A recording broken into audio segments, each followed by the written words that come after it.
नमस्कार।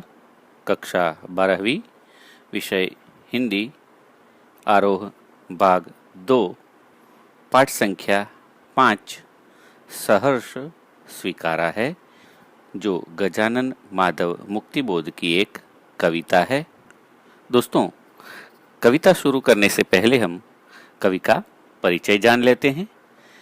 गजानन माधव मुक्तिबोध को हम मुक्तिबोध के नाम से भी जानते हैं। तो मुक्तिबोध का जन्म 13 नवंबर सन 1917 में श्योपुर गांव, ग्वालियर जिला, मध्य प्रदेश में हुआ था। उनकी प्रारंभिक शिक्षा माधव विद्यालय उज्जैन में हुई और नागपुर विश्वविद्यालय से उन्होंने एमए की पढ़ाई की। वे हंस पत्रिका के संपादक रहे। बाद में उन्होंने नया खून नामक पत्रिका का संपादन भी किया। प्रयोगवाद के प्रतिष्ठित कवि के रूप में वे जाने जाते हैं। इतना ही नहीं, नई कविता के भी वे प्रतिनिधि कवि थे। नई कविता को स्वरूप प्रदान करने में उनका विशिष्ट स्थान रहा। आइए अब उनकी प्रमुख रचनाओं के बारे में जान लेते हैं। चांद का मुंह टेढ़ा है, बुरी बुरी खाक धूल, ये उनके काव्य संग्रह है। काठ का सपना, सतह से उठता आदमी, ये उनके कहानी संग्रह है। कामायनी एक पुनर्विचार, नई कविता का आत्मसंघर्ष, नए साहित्य का सौंदर्य शास्त्र। अब आखिर रचना क्यों नाम से एक साहित्यिक डायरी, समीक्षा की समस्याएं, ये उनके आलोचना ग्रंथ रहे हैं।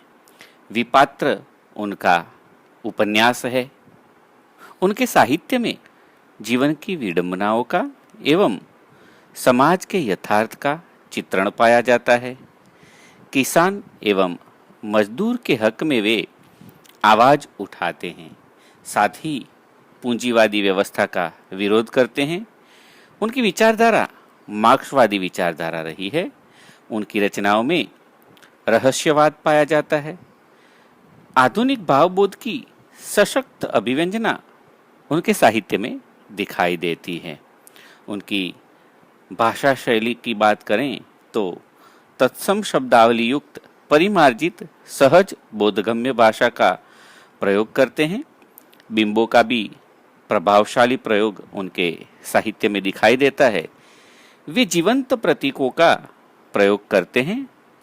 वे साहित्य में वर्णनात्मक, मनोविश्लेषणात्मक एवं प्रतीकात्मक शैली का प्रयोग करते हैं तथा मुक्तक छंद में काव्य सर्जन करते हैं।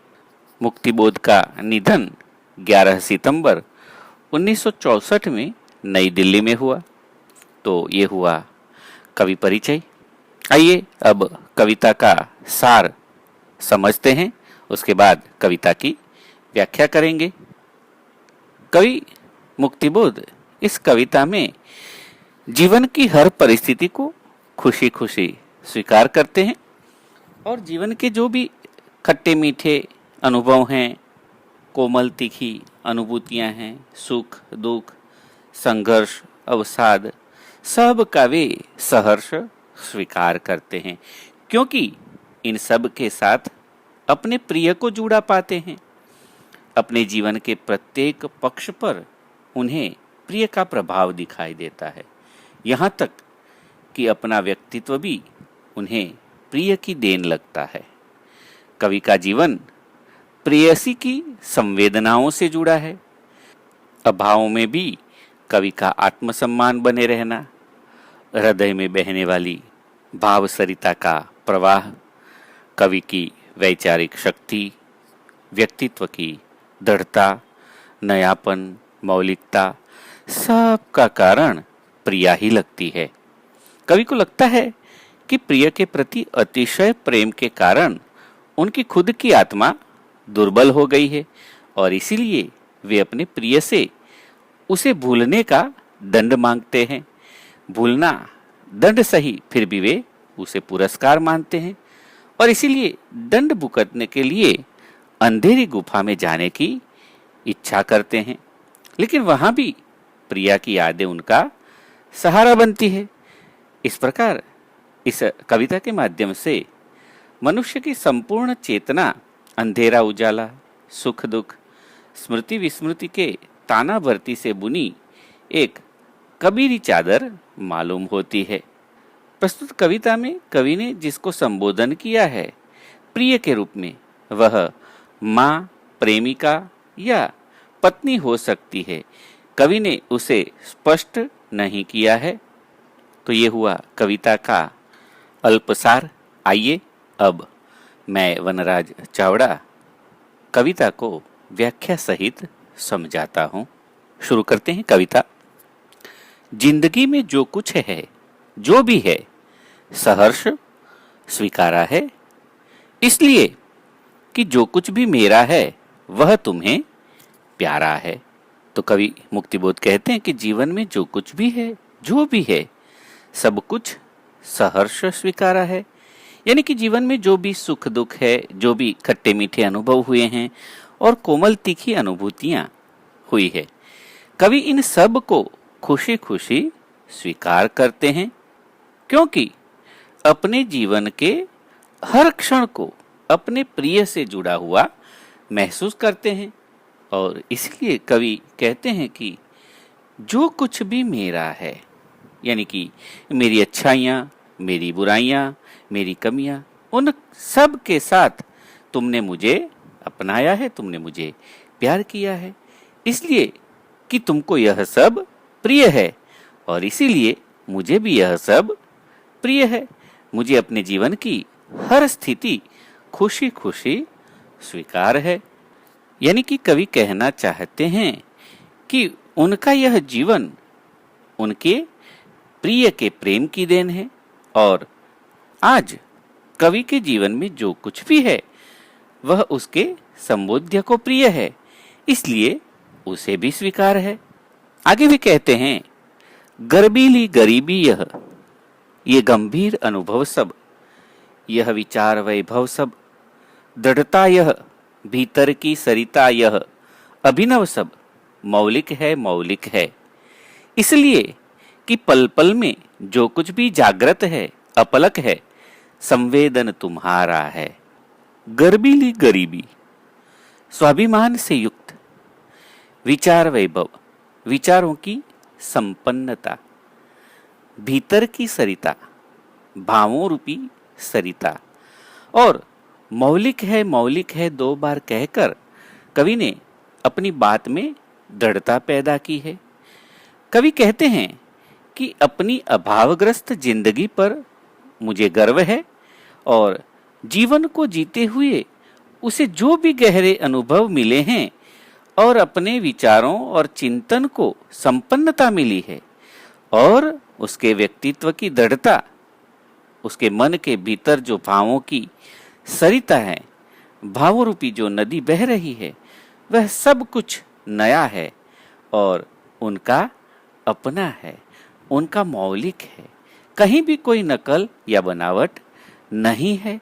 उनके पास अपनी अनुभूतियों के प्रति भी जो दृष्टिकोण है वह भी उनका अपना है। यानी कि उनके पास जो कुछ भी है, जो अच्छा है, बुरा है, उसमें कोई नकल नहीं है। कवि कहते हैं वह जो कुछ लिखते हैं, उनकी रचनाओं में जो भी भाव हमें दिखाई देते हैं, वे सब उनके अनुभव सत्य हैं और भोगे हुए यथार्थ है। इसलिए कवि कह रहे हैं कि यह सब नया है, मौलिक है। संवेदनाओं के धरातल पर अपने प्रिय से जो भी उन्होंने पाया है, प्रेम पाया है, यह सब कुछ जो उसे अपने जीवन में मिला है वह उसकी प्रेरणा के कारण है। अर्थात कवि के जीवन में जो कुछ भी अपलक है वह प्रिय की प्रेरणामयी प्रिया का ही जो कुछ भी है वह सब उसके प्रिय के कारण ही है। आगे क्या कहते हैं, आइए देखते हैं। जाने क्या रिश्ता है, जाने क्या नाता है, जितना भी उड़ेलता हूँ भर भर फिर आता है। दिल में क्या झरना है, मीठे पानी का सोता है, भीतर वह ऊपर तुम मुस्काता चांद जो, धरती पर रात भर मुझ पर त्यों तुम्हारा ही खिलता वह चेहरा है। कवि अपने संबोध्य से कहते हैं कि हे प्रिय, मैं नहीं जानता कि तुम्हारे और मेरे बीच क्या संबंध है, कौन सा ऐसा नाता है, मैं नहीं समझ पा रहा हूं। और मैं अपने मन के इस प्रेम को जितना मैं अपने भावों को बाहर निकालता हूं, अपने शब्दों के माध्यम से, अपनी रचना के माध्यम से, उतना ही वह मेरे मन में फिर भर आता है। जितना मैं बाहर उड़ेलता जाता हूं, उतना मेरा अंतःकरण फिर प्रेम से भर जाता है और ऐसा लगता है कि दिल में क्या कोई झरना है। कवि सोचने पर विवश हो रहे हैं कि उनके हृदय में क्या प्रेम का कोई झरना बह रहा है। आगे फिर कवि कहते हैं कि उनके मन में भावों की जो हलचल मची रहती है, कि लगता है कि मेरे मन के अंदर मीठे पानी का झरना बह रहा है। अपने दिल की तुलना मीठे पानी के झरने से कर रहे हैं और कहते हैं कि यह प्रेम का जल जितना निकालो वह कभी खत्म ही नहीं होता, जितना निकालो उतना ही भरता रहता है।